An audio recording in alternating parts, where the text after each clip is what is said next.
जैसे अमेरिका ने ओसामा को मारा,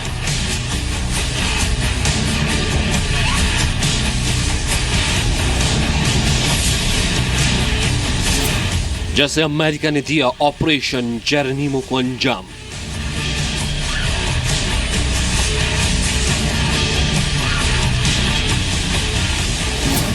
जैसे इजराइल ने लिया था अपने खिलाड़ियों की हत्या का बदला,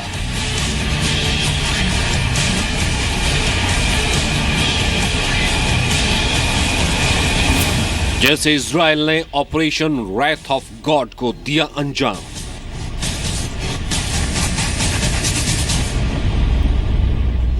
वैसे ही 18 शहीदों का भारत को लेना होगा इंतकाम। Respond to any act of the adversary at the time and place of our own choosing. अब बात नहीं, सर्जिकल ऑपरेशन ही एकमात्र विकल्प।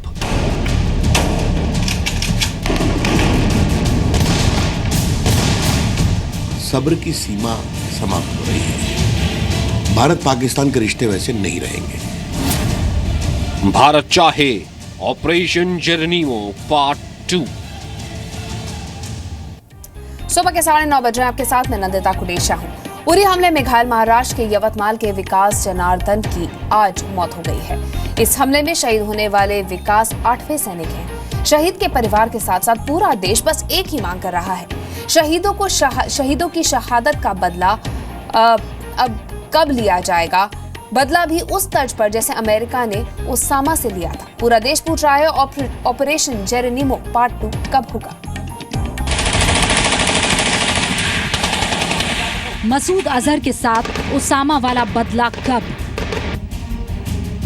आतंक के आका ओसामा को अमेरिका ने कुछ इसी तरह से पाकिस्तान में घुसकर मारा था। अब वक्त आ गया है कि भारत भी अमेरिका की तर्ज पर मौलाना मसूद अजहर का भी ओसामा वाला हाल करे।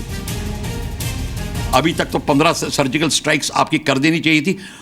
अगर आप वो करते तो पाकिस्तान की आर्मी ऑन द रन रहती है, पाकिस्तान के जो टेररिस्ट एलिमेंट हैं आईएसआई डिफेंसिव पे रहती है, वो सब भूल जाएंगे टेररिस्ट को अंदर भेजना, वो अपना बचाव में लगे रहेंगे और नेगोशिएटिंग टेबल पे आ जाएंगे। हमारी खुफिया एजेंसियों को जैश ए मोहम्मद के करीब सभी आतंकी ठिकानों की जानकारी है।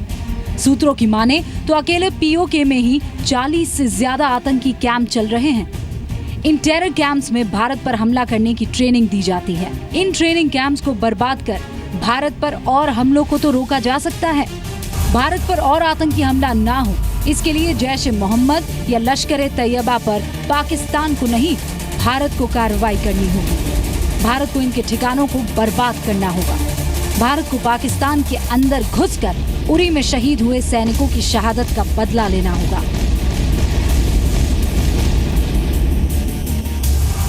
स्ट्राइक की चर्चा टीवी के चैनल पर नहीं होती है। ये एक बहुत ही संवेदनशील विषय है। मैंने आरंभ में कहा, सब्र की सीमा समाप्त हो रही है। भारत पाकिस्तान के रिश्ते वैसे नहीं रहेंगे। कोई ऐसे एक्शन आप लीजिए कि पाकिस्तान हिंदुस्तान का नाम लेना भूल जाना चाहिए, भयभीत होना चाहिए हिंदुस्तान का नाम लेने से। शहीदों के परिवार वाले बदला चाहते हैं।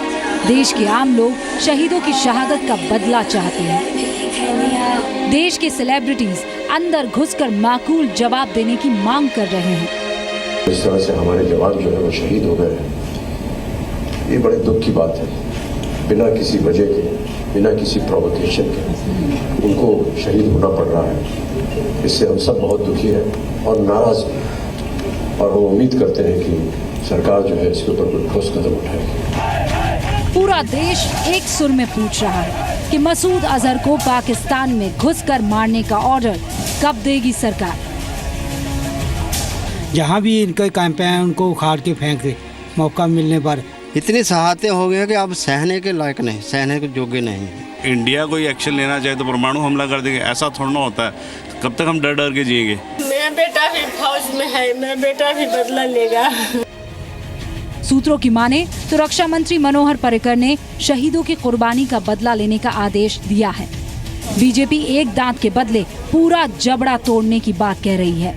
ऐसे में क्या ये सही वक्त नहीं है कि पाकिस्तान में घुसकर जैश ए मोहम्मद के आतंकी कैंप समेत सभी संगठनों के आतंकी कैंप्स को नेस्त नाबूद कर दिया जाए।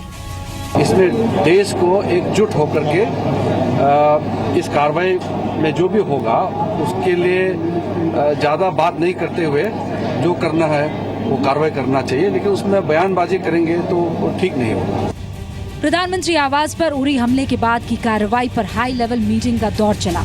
सूत्रों की माने तो इस मीटिंग में एनएसए अजीत डोवल ने पाकिस्तान और आतंकी हमलों से निपटने को लेकर शॉर्ट और लॉन्ग टर्म प्लान पेश किया। लेकिन बड़ा सवाल ये कि उरी हमले का बदला लेने के लिए म्यांमार जैसी कार्रवाई कब?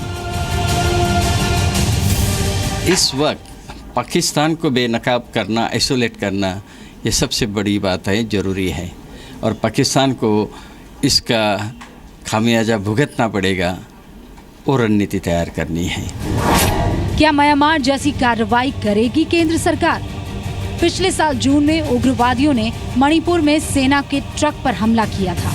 इस हमले में 18 जवान शहीद हुए थे। इसके 2 दिन बाद सेना ने म्यांमार बॉर्डर के अंदर घुसकर उग्रवादियों को मार गिराया था। दिल्ली से रविंद्र कुमार और अमित प्रकाश के साथ खालिद हुसैन, ब्यूरो रिपोर्ट, जी मीडिया, उरी। टेरर की किलर कंपनी के बारे में आपको थोड़ी और जानकारी देते हैं। मौलाना मसूद अजहर ने 1999 में कांधार कांड में उसने रिहाई पाई थी और उसके बाद 31 जनवरी 2000 में जैश ए मोहम्मद का गठन किया था। जैश ए मोहम्मद हरकतुल मुजाहिदीन से अलग होकर बना था। मौलाना मसूद अजहर ने बनाया था जैश ए मोहम्मद। जैश के आतंकी महत्वपूर्ण जगहों को टारगेट करते थे। पाकिस्तान के प्रमुख शहर कराची, रावलपिंडी, लाहौर में इसके ऑफिस है। लाहौर में जैश का दफ्तर अल रहमत ट्रस्ट के नाम से है। डिफेंस हाउसिंग एरिया के भीतर है अल रहमत ट्रस्ट का दफ्तर। रावलपिंडी में फतह प्लाजा की 3री मंजिल पर जैश का दफ्तर है। इसके अलावा बालकोट में बेसिया चौक पर भी जैश का ऑफिस है। ये हम आपको बाकायदा एड्रेसेस बता रहे हैं। नॉर्थ वेस्ट फ्रंटियर प्रांत में रेहाना रोड पर है दफ्तर। पीओके के मुजफ्फराबाद में नेलम रोड पर दफ्तर है। पीओके में जैश के कुल 42 टेरर कैंप्स चल रहे हैं। इन टेरर कैंप्स को आईएसआई की सरपरस्ती हासिल है। जैश के इन टेरर कैंप्स में 300 से ज्यादा आतंकी हैं। फिदायीन आतंकी हमले के लिए जाना जाता है जैश। जैश को आर्थिक मदद उसामा बिन लादेन से भी मिलती थी। 2002 में बैन के बाद जैश ए मोहम्मद ने नया नाम खुद्दाम उल इस्लाम रख लिया था। तो आपको बता दें कि उरी हमले में आतंकियों के पास से मिले सामान जो है वो पाकिस्तान का इसमें सीधा हाथ होने की ओर इशारा कर रहे हैं। खुफिया सूत्रों के मुताबिक इन आतंकियों के पास पूरे मिशन की लिखित योजना थी। आतंकियों का मिशन प्लान पश्तो भाषा में लिखा हुआ था। आतंकियों के पास से कैंप के मेडिकल यूनिट, प्रशासनिक भवन और ऑफिसर्स मेस तक की जानकारी होने की बात निकलकर सामने आ रही है।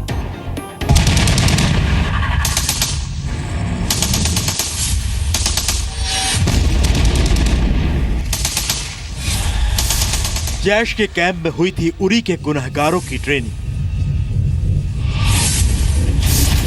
उरी आर्मी कैंप में मारे गए आतंकी जैश ए मोहम्मद के बताए जा रहे हैं। सूत्रों से मिल रही जानकारी के मुताबिक आर्मी कैंप पर हमले के लिए इन आतंकियों को कमांडो ट्रेनिंग मिली हुई थी।